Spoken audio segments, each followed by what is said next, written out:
Meleka muriho Azinciana pelta pomle Ihan han zor peltiama Lumanan chante love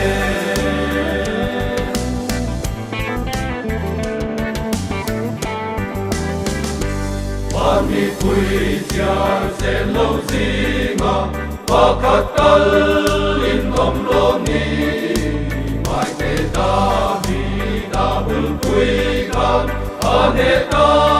ro pui tapi Anlo lako kamko pi Panko pui amor minta Marangel den kaan komi O pui tungan wazela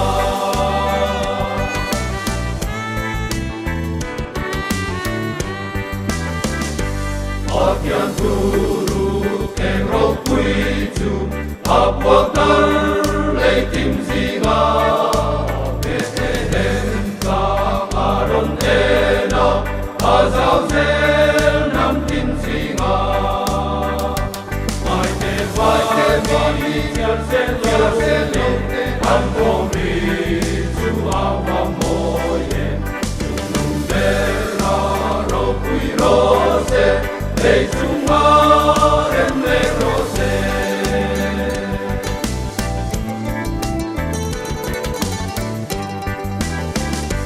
Ilo mangu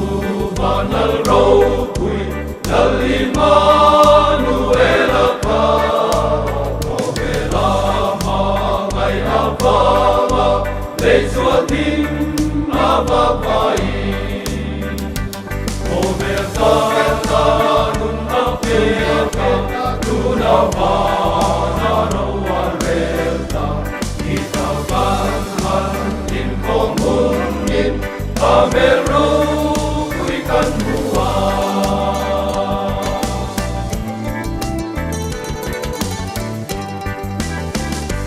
Ilo mangu banal rokui Lal Immanuel